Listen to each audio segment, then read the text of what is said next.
Hello दोस्तों, कैसे हैं आप सभी। आशा करते हैं आप सभी स्वस्थ होंगे, मस्त होंगे और आपकी स्टडी भी अच्छी चल रही होगी। दोस्तों, आज हम अपने इस क्लास में उत्तराखंड बीएसएनए की एमसीक्यू क्लास नंबर 22 पढ़ने जा रहे हैं, जिसमें आज हम गोरखा काल को स्टार्ट करेंगे। गोरखा काल की यह पहली क्लास है और आगे हम ऐसे ही दोस्तों अपना पूरा गोरखा काल कंप्लीट कर लेंगे। हमने गोरखा काल से पहले पवार वंश को पढ़ा था, उससे पहले चंद वंश को पढ़ा, उससे पहले दोस्तों कार्तिकेयपुर राजवंश को पढ़ा था, ठीक है। और उससे पहले दोस्तों आपका जो आदि ऐतिहासिक काल था, प्रागैतिहासिक काल था, उसको भी हमने देखा है। अगर आपने पिछली सभी क्लासेस नहीं देखी हैं तो आप प्लेलिस्ट में जाकर देख सकते हैं। और आपको हर एक क्लास की पीडीएफ चाहिए तो आप हमारे नए टेलीग्राम चैनल को ज्वाइन कर सकते हैं, जिसका लिंक आपको वीडियो के डिस्क्रिप्शन बॉक्स में मिल जाएगा। तो चलिए शुरू कर लेते हैं आज के अपनी इस क्लास को, जिसका पहला क्वेश्चन है, बताना है निम्नलिखित में से किस बात का संबंध संगोली संधि से नहीं है। संगोली संधि के बारे में हमें बताना है। संगोली की संधि 2 दिसंबर 1815 को अंग्रेजों और गोरखों के मध्य हुई थी। इस संधि पर गजराज मिश्र और ब्रॉडशाह के द्वारा हस्ताक्षर किए गए थे। इस संधि में गोरखों पर कुछ शर्तें लागू की गई थीं। उन शर्तों के बारे में हमें इस क्वेश्चन में देखना है। तो पहला ऑप्शन है कि गोरखे सिक्किम से हट गए थे, तो सही बात है। गोरखों ने मंची और तिस्ता नदियों के मध्य जो छोटी छोटी पट्टियां थीं उन पर कब्जा किया हुआ था, तो इन पट्टियों को ये सिक्किम के राजा को वापस कर देते हैं, ठीक है। और जो अवध से लगा हुआ भूभाग था उसे भी अवध के नवाब को लौटाते हैं, ठीक है। तो ये तो आपका सही हुआ। अगला ऑप्शन है कि गोरखों ने अपनी दक्षिणी सीमा के निचली भूमि पर अपना दावा बनाए रखा, तो ये गलत हो जाएगा। गोरखों ने जो उनकी दक्षिणी सीमा थी, ठीक है, और इस सीमा के निचले भूभाग को भी अंग्रेजों को सौंप दिया था, ठीक है। गढ़वाल एवं कुमाऊं के जिले अंग्रेजों को सौंप दिए गए, तो ये भी दोस्तों सही है। गढ़वाल और कुमाऊं का क्षेत्र जो गोरखों ने जीता था उसे भी ये अंग्रेजों को सौंप देते हैं, ठीक है। तो ये भी आपका सही है। अगला है कि गोरखों ने काठमांडू में एक ब्रिटिश रेजिमेंट रखना स्वीकार किया, ये भी दोस्तों करेक्ट है, ठीक है। तो इस क्वेश्चन का जो सही आंसर है आपका, तो वह ऑप्शन बी हो जाएगा, ठीक है। आगे बढ़ेंगे, बताइएगा कि गोरखों ने कुमाऊं पर किस वर्ष आक्रमण किया था। गोरखों ने कुमाऊं पर जो आक्रमण किया था तो वह 1790 में किया था। सही आंसर है ऑप्शन बी। 1790 में जो कुमाऊं का राजा था, चंद वंश का अंतिम राजा, तो वह महेंद्र चंद था। तो इस महेंद्र चंद को हराकर गोरखा अपना शासन स्थापित कर लेते हैं कुमाऊं क्षेत्र पर, ठीक है। और जो 1790 में गोरखों और चंद राजाओं के मध्य युद्ध हुआ था तो उसे हवाला बाग के नाम से जानते हैं, क्योंकि गोरखों और कुमाऊं के राजा जो महेंद्र चंद था उसके मध्य जो युद्ध हुआ था तो वह अल्मोड़ा के हवाला बाग में हुआ था, ठीक है। तो याद रखें ऑप्शन बी आपका सही हो जाएगा। नेक्स्ट क्वेश्चन है कि 1790 में हवाला बाग के असाधारण युद्ध में किसे हराने के पश्चात गोरखों ने अल्मोड़ा पर अधिकार किया था। देखिए 1790 में जो हवाला बाग का युद्ध हुआ था तो उसमें महेंद्र चंद को हराया था। सही आंसर हो जाएगा ऑप्शन ए। याद रखें, महत्वपूर्ण है। इसकी डेट भी आती है दोस्तों 1 फरवरी, ठीक है। तो 1 फरवरी 1790 को हवाला बाग का युद्ध होता है और उस युद्ध में महेंद्र चंद हार जाता है, जो कि चंद वंश का अंतिम 62वां राजा था, ठीक है। आगे बढ़ेंगे, बताइएगा कि कुमाऊं में गोरखों के अधिकार के बाद प्रथम गोरखा सूबेदार कौन था।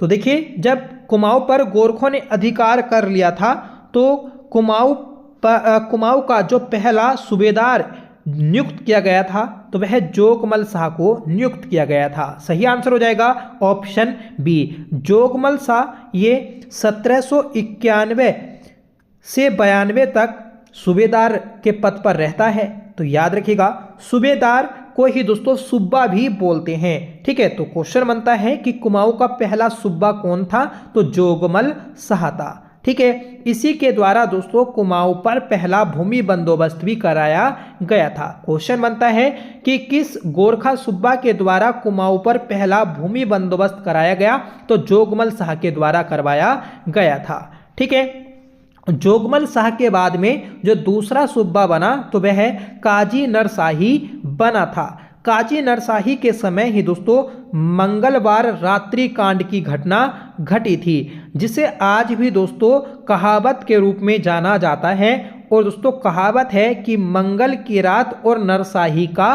पाला। ठीक है, तो याद रखें कि मंगल की रात या फिर नरशाही का पाला जो हुआ तो वह आपका काजी नरशाही के समय हुआ था। ठीक है, तीसरा गोरखा सूबा जो था तो वह अजब सिंह ख्वास था। ठीक है, जिसके समय अल्मोड़ा के 1500 प्रधानों का सामूहिक नरसंहार हुआ था। ठीक है, और चौथा सूबा बनता है अमर सिंह थापा और पांचवा सूबा बनता है प्रेवल राणा। ठीक है, और छठा सूबा बनता है बमसा। बमसा ये 1797 से लेकर 99 तक सूबा रहता है। ठीक है, और इस बमशाह के द्वारा ही ब्राह्मणों पर कुशाही कर लगाया गया था। ठीक है, सातवां सूबा बनता है दोस्तों अजब सिंह ख्वाज।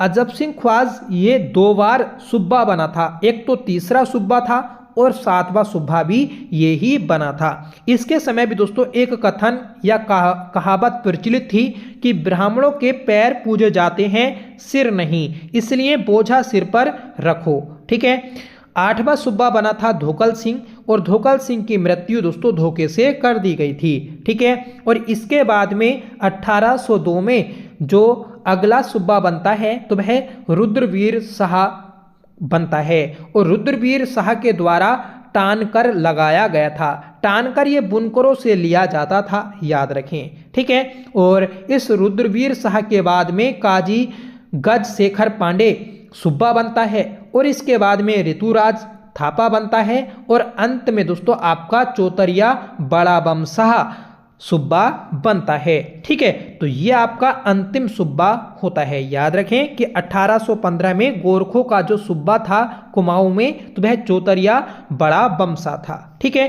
तो ये सारे आपके सूबा थे कुमाऊं के। ठीक है, आगे बढ़ेंगे, बताइएगा कि कुमाऊं पर गोरखों का अधिकार कब से कब तक रहा था। देखिए कुमाऊं पर गोरखों का जो अधिकार रहा तो वह 1790 से लेकर 1815 तक रहा था। मतलब गोरखों ने कुमाऊं पर 25 वर्षों तक शासन किया था। ठीक है, नेक्स्ट क्वेश्चन है कि निम्न कथनों पर विचार कीजिए। पहला कथन है कि गोरखों के कुमाऊं आक्रमण 1790 के समय नेपाल का राजा रण बहादुर शाह था। तो सही बात है दोस्तों, जब गोरखों ने कुमाऊं पर आक्रमण किया था 1790 में तो उस समय नेपाल का राजा रण बहादुर शाह था। देखिए थोड़ा हम गोरखों के बारे में जानते हैं तो देखिए 18वीं सदी के समय नेपाल जो था तो वह छोटी छोटी 24 रियासतों में बटा था और इन रियासतों को चौबीसी के नाम से जाना जाता था। ठीक है, तो याद रखिएगा कि नेपाल जो था तो वह 24 रियासतों में बटा था। नेपाल में नेवार जाति निवास करती थी और इस नेवार जाति के नामकरण पर ही नेपाल का नामकरण हुआ था। ठीक है, और इस नेवार जाति के द्वारा दोस्तों एक खुकरी औजार भी बनाया जाता था। ठीक है, तो याद रखिएगा इंपॉर्टेंट है। जो ये 24 रियासत थी तो इन रियासत में से एक रियासत पर नरभूपाल शाह राज करता था और इस नरभूपाल के बाद में नेपाल का एकीकरण जो किया गया तो वह पृथ्वी नारायण शाह के द्वारा किया गया था, जिसका टाइम पीरियड 1742 से 1778 तक होता है, 75 तक होता है। ठीक है, तो जो आपका पृथ्वी नारायण शाह था तो उसका टाइम पीरियड 1742 से 1775 तक होता है और इसी के द्वारा नेपाल का एकीकरण किया गया था। पृथ्वी नारायण शाह के बाद में इसका पुत्र राज करता है जिसका नाम प्रताप शाह था। प्रताप शाह 1775 से 78 तक शासन करता है। याद रखें। और इसके बाद में दोस्तों इसका जो पुत्र था रण बहादुर शाह वह शासक बनता है। और रण बहादुर शाह की जो संरक्षिका थी तो वह रानी इंद्र लक्ष्मी थी। ठीक है, रानी इंद्र लक्ष्मी। तो याद रखें कि जो रण बहादुर शाह था तो इसकी संरक्षिका रानी इंद्र लक्ष्मी थी। और इस रण बहादुर शाह के समय ही गोरखों ने कुमाऊं पर आक्रमण किया था 1790 में। ठीक है, और रण बहादुर शाह का जो टाइम पीरियड आता है तो वह 1790 से लेकर 1804 तक आता है। ठीक है, और इसके बाद में जो अगला नेपाल का शासक बनता है तो वह विक्रम शाह बनता है। इस चीज को भी आप नोट रखिएगा।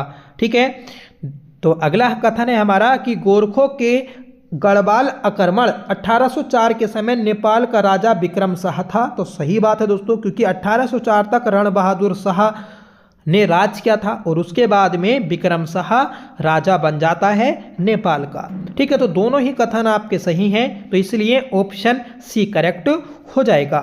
ठीक है, आगे बढ़ेंगे। बताइएगा कि कुमाऊं पर गोरखों का अधिकार लगभग कितने वर्ष तक रहा। तो देखिए कुमाऊं पर गोरखों का जो अधिकार रहा तो वह 25 वर्षों तक रहा, 1790 से लेकर 1815 तक। ठीक है, अगला प्रश्न है कि उत्तराखंड में गोरखा प्रशासन की निम्न में से क्या विशेषता नहीं थी। तो पहला जो ऑप्शन है आपका कि यह निरंकुश शासन तंत्र था। तो सही बात है दोस्तों, जो गोरखों का प्रशासन था तो वह एक निरंकुश शासन तंत्र था। ठीक है, राज्य अधिकारियों को अपने क्षेत्र में सामाजिक, राजनीतिक, आर्थिक एवं न्यायिक सभी अधिकार प्राप्त थे। ये बात भी सही है। गोरखों द्वारा प्रशासित राज्य अनेक फौजदारियों तथा परगनों में विभक्त था। तो ये बात भी सही है। राज्य अधिकारियों का स्थानांतरण नहीं होता था, तो ये गलत है। देखिए जो राज्य अधिकारी होते थे तो उनका स्थानांतरण होता था।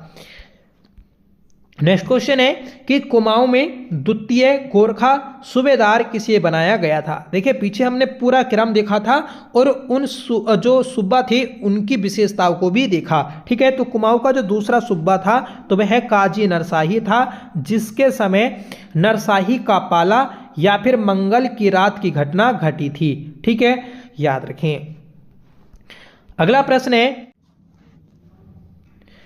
गोरखाकालीन शब्दबलियों को कुट के माध्यम से सुमेलित करें। तो गोरखाकालीन जो शब्दबली है उसको हमें आपस में मैच करना है। सूची 1 सूची 2 दी है और आपस में मैच करें। तो देखिए जो कटुआ बोला जाता था तो ये आपका ब्राह्मण दास को बोलते थे। बिचारी तो ये न्यायाधीश होता था। कामी ये शिल्पकर्मी होता था और जागरिया या फिर जागचा ये कार्यरत सैनिक होता था। इसमें जो आपका कुट बन जाएगा तो वह 4 1 2 3 हो जाएगा। ठीक है, ऑप्शन बी। तो ऑप्शन बी आपका सही है। देखिए यहाँ पर हमने देखा कि जो कार्यरत सैनिक होते थे तो वह आपके जागरिया या फिर जागचा कहलाते थे।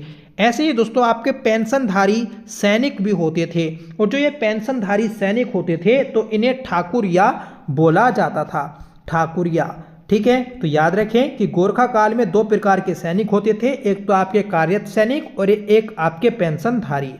आगे बढ़ेंगे कि गोरखा शासन में न्यायाधीश को क्या कहा जाता था। देखिए न्यायाधीश को जो बोलते थे तो ये आपका बिचारी बोला जाता था। ठीक है, कठुआ हमने देखा ब्राह्मण दास को, जागरिया हमने देखा कार्यरत सैनिक को। ठीक है, नेक्स्ट क्वेश्चन है कि पेंशन प्राप्त अधिकारियों को गोरखा काल में क्या कहा जाता था। तो अभी हमने देखा कि जो पेंशनधारी होते थे तो उन्हें ठाकुर या बोला जाता था। ऐसे ही दोस्तों नाई होता था, नाई को नो बोलते थे। ठीक है, और सुनार को सुनवार बोलते थे, सुनवार। ठीक है, और दशहरे को दसाई बोलते थे। याद रखें। ठीक है, अगला प्रश्न है कि देहरादून जनपद कब तक गोरखा शासकों के अधीन रहा। यहाँ पर देहरादून पूछा है। देहरादून मतलब गढ़वाल। तो गढ़वाल पर गोरखों ने जो शासन किया तो वह 1804 से लेकर 15 तक किया था। सही आंसर हो जाएगा ऑप्शन सी। ठीक है, लगभग इन्होंने 10.5 साल शासन किया था गढ़वाल पर। ठीक है, नेक्स्ट क्वेश्चन है कि गोरखों एवं प्रद्युमन शाह के बीच देहरादून के खुड़बड़ा मैदान में युद्ध हुआ था। देखिए, गोरखों एवं प्रद्युमन शाह के बीच में देहरादून के खुड़बड़ा मैदान में जो युद्ध हुआ था उसके बारे में हमें देखना है। तो ये आपका 14 मई 1804 को हुआ था। सही आंसर हो जाएगा ऑप्शन बी। ठीक है, इंपॉर्टेंट है, याद रखें। 14 मई 1804 को प्रद्युमन शाह खुड़बड़ा के मैदान में मारा जाता है और गोरखा गढ़वाल पर शासन कर लेते हैं, अधिकार कर लेते हैं। ठीक है, तो याद रखें, महत्वपूर्ण है। और फिर जो आपका पहला गढ़वाल का सूबा बनाया जाता है तो अमर सिंह थापा को बनाया जाता है। इस चीज को भी नोट कर लें। आगे बढ़ेंगे कि गोरखा सैन्य प्रशासन की निम्न में से कौन सी विशेषता नहीं थी। देखिए, गोरखा सैन्य प्रशासन की हमें विशेषता देखनी है कि कौन सी विशेषता नहीं थी। ठीक है, तो पहला ऑप्शन है आपका कि सामान्यतः सभी अधिकारियों की नियुक्ति सैनिकों में से ही होती थी। तो सही बात है दोस्तों कि जो आपके अधिकारी होते थे तो उनकी नियुक्ति सैनिकों में से ही की जाती थी। ठीक है, गोरखा शासन सैनिक शासन था। ये बात दोस्तों बिल्कुल करेक्ट है, इसे आप नोट भी कर लें। ठीक है, गोरखा राज केवल स्थायी सेना रखता था तो गलत हो जाएगा दोस्तों। स्थायी सेना जो होती थी इसमें सिर्फ नेपाल के ही व्यक्ति होते थे। ठीक है, सैन्य प्रशिक्षण के लिए यूरोपीय अधिकारियों की भी नियुक्ति की जाती थी। तो ये भी आपका करेक्ट है। तो इसमें ऑप्शन सी गलत था और यही आपका आंसर बन जाएगा। नेक्स्ट क्वेश्चन है कि निम्न में से जागरिया या फिर जागचा किसे कहा जाता था। तो हमने ऊपर देख लिया था कि जागरिया या फिर जागचा ये कार्यरत सैनिक को बोला जाता था। ठीक है, कामी शिल्पकर्मी को और कठुआ ये दोस्तों ब्राह्मण दास को बोला जाता था।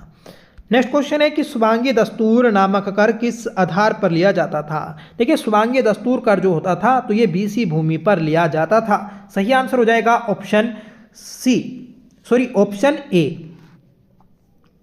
ठीक है, अब देखिए नौजवानों से कौन सा कर लेते थे। तो नौजवानों से जो कर लिया जाता था तो उसको बोलते थे दोस्तों आपका मांगा कर। ठीक है, मतलब प्रति एक नौजवान से 1 रुपया लिया जाता था।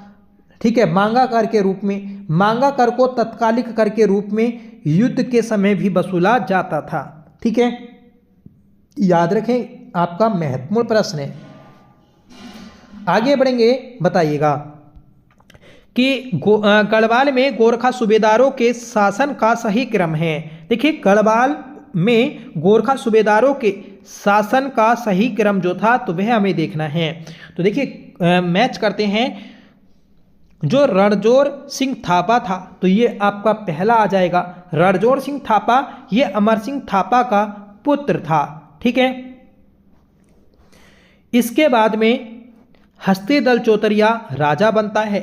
ठीक है, यह आपका सही हो जाएगा। फिर उसके बाद में दोस्तों आपका जो भैरव थापा था ये सूबा बनता है और लास्ट में बनता है दोस्तों काजी बहादुर भंडारी। ठीक है, तो पहले दोस्तों ये हो जाएगा, फिर होगा दोस्तों चौथा। ठीक है, फिर होगा तीसरा और फिर होगा चौथा। ठीक है, तो इसमें जो बन जाएगा आपका ये बनेगा दोस्तों ऑप्शन डी। ठीक है, तो ऑप्शन डी करेक्ट हो जाएगा। आगे बढ़ेंगे कि सही कथन का चयन करें। तो पहला कथन है कि गोरखा लोग नाई को नो बोलते थे। सही बात है। शिल्पकर्मियों को गोरखा कामी बोलते थे। मंदिरों में दान भूमि को गूंट भूमि कहते थे। सही बात है। ठीक है, और गूंट भूमि यह आपकी पुलिस के पेपर में पूछी गई थी। मंगलवार रात्रि कांड नामक घटना की सूबेदार के समय हुई। ऊपर हम देख चुके हैं कि मंगल रात कांड की घटना जो घटी थी जिसे नरसाही का पाला भी बोलते हैं तो ये दोस्तों आपकी नरसाही के समय घटी थी। सही आंसर हो जाएगा ऑप्शन सी, जो कि दूसरा कुमाऊं का सूबा था। आगे बढ़ेंगे कि गोरखा सैन्य प्रशासन के संदर्भ में क्या सही नहीं है। तो गोरखा सैन्य प्रशासन के समय हमें बताना है कि कौन सा आपका कथन सही नहीं है। पहला है कि गोरखा सेना में स्थायी एवं अस्थायी दो प्रकार की सेना होती थी, सही बात है। गोरखा सेना में प्रतिदिन परेड प्रशिक्षण की व्यवस्था की जाती थी, ये बात भी सही है। स्थानीय सेना में केवल गोरखा लोग ही नियुक्त होते थे, ये बात भी दोस्तों करेक्ट है। तो इसलिए तीनों ऑप्शन आपके करेक्ट थे, तो ऑप्शन डी सही हो जाएगा। नेक्स्ट क्वेश्चन है कि ब्राह्मणों पर कुशाही नामक कर लगाया था। तो इसको भी हमने ऊपर देख लिया है कि जो आपका छठा सूबा था कुमाऊं में, तो उस सूबा के द्वारा कुशाही कर लगाया गया था। ठीक है, तो कौन था छठा सूबा? बमसा। ठीक है, तो बमशाह ने ब्राह्मणों पर कुशाही कर लगाया था। बमशाह का टाइम पीरियड 1797 से 99 तक रहा था। नेक्स्ट क्वेश्चन है कि गोरखा कालीन कर नीति के संदर्भ में निम्न में से क्या सही है? तो देखते हैं दोस्तों कि कुशाही, तो कुशाही ये ब्राह्मणों पर लगने वाला कर था। टीका भेंट ये शुभ अवसरों और शादी विवाह पर लिया जाता था। जान्या शून्या, तो ये दोस्तों राजकर्मियों से लगान की जानकारी लेने के लिए लिया जाता था, तो ये बात भी करेक्ट है। तो तीनों ही आपके सही हैं, ऑप्शन डी सही हो जाएगा। ठीक है, अगला क्वेश्चन है कि किस सूबेदार का कथन था कि ब्राह्मणों के पैर पूजे जाते हैं, सिर नहीं? तो आप इसका आंसर कमेंट करके बताइएगा, ऊपर मैंने आपको बताया भी था। ठीक है, तो किसने कहा था कि सूबेदारों का ब्राह्मणों के पैर पूजे जाते थे, सिर नहीं? ठीक है, तो प्लीज़ आप कमेंट बॉक्स में इसका आंसर दीजिएगा।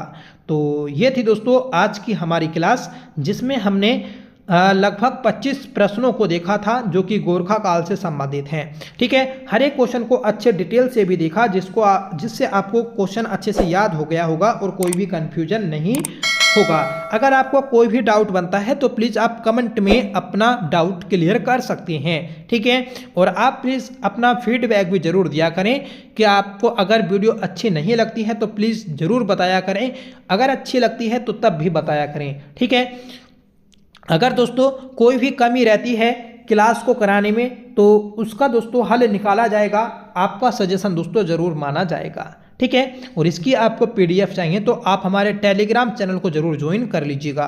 ठीक है, और टेलीग्राम चैनल का लिंक आपको वीडियो के डिस्क्रिप्शन बॉक्स में दिया गया है, उसे आप ज्वाइन कर लें। यह हमारा नया टेलीग्राम चैनल है।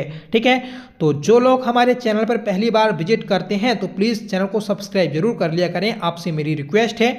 आपको जरूर दोस्तों चैनल से जुड़ के बेनिफिट होगा, ये मेरी गारंटी है। ठीक है, तो आज की क्लास में बस इतना ही रखते हैं, मिलते हैं अगली वीडियो के साथ, तब तक के लिए bye. Thank you so much for watching. जय हिंद।